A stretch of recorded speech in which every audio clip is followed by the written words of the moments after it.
Kami melihat pertama, kota harus bisa mempercepat pemenuhan layanan dasar. Apa itu layanan dasar? 1, air.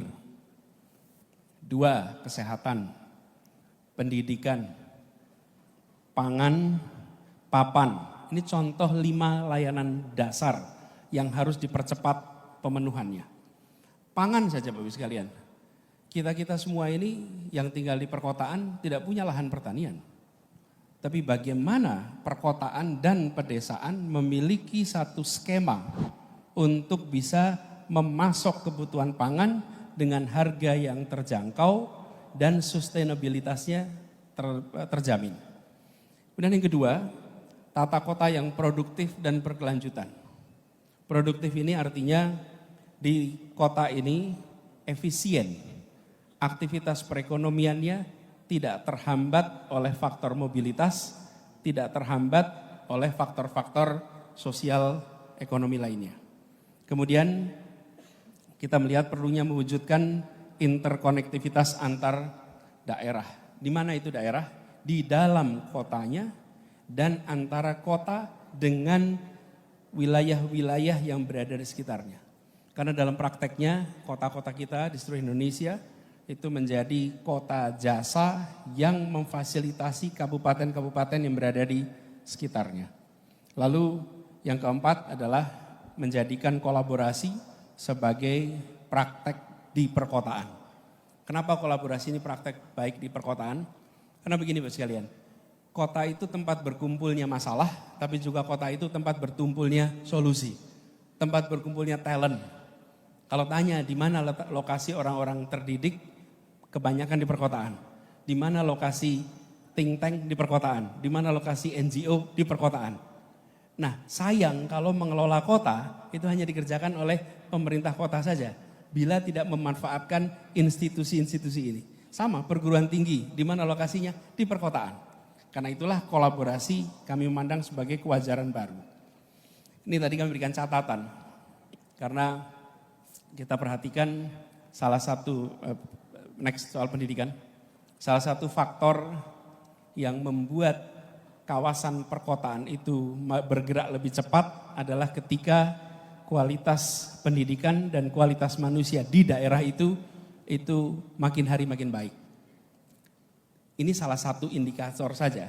Kita melihat pemerataan perguruan tinggi kurang.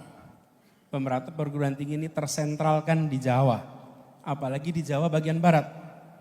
Di Jawa Barat itu ada 388 perguruan tinggi, di Jakarta saja 276, di Jawa Tengah 250, di Jawa Timur 341. Ini menyedot talent dari seluruh Indonesia.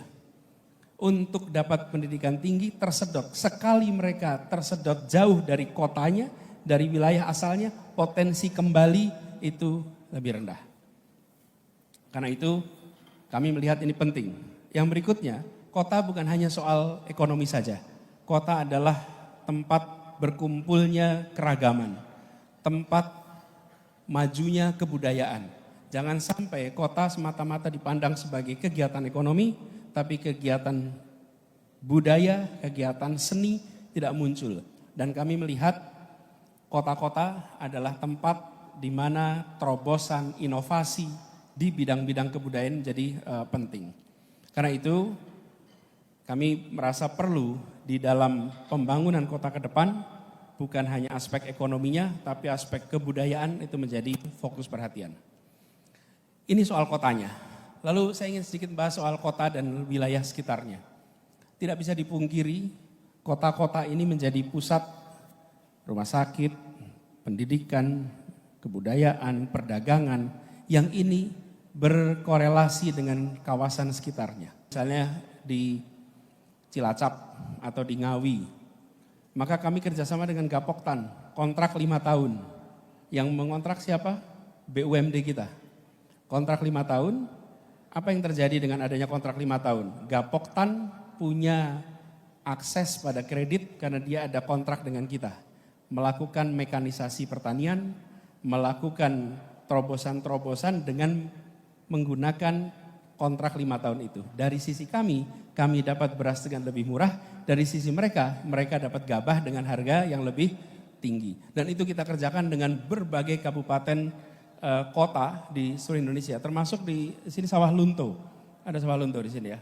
Ada Sawah Lunto juga. Kita kerjakan beras dengan kota-kota ini. Nah, artinya kota secara serius dirancang untuk bekerja sama di aspek-aspek yang menjadi kebutuhannya dengan daerah sekitarnya. Jadi Bapak sekalian, kami melihat ada 4 prinsip untuk kota di masa depan: layak huni, asri, adil, maju. Kira-kira 4 itu.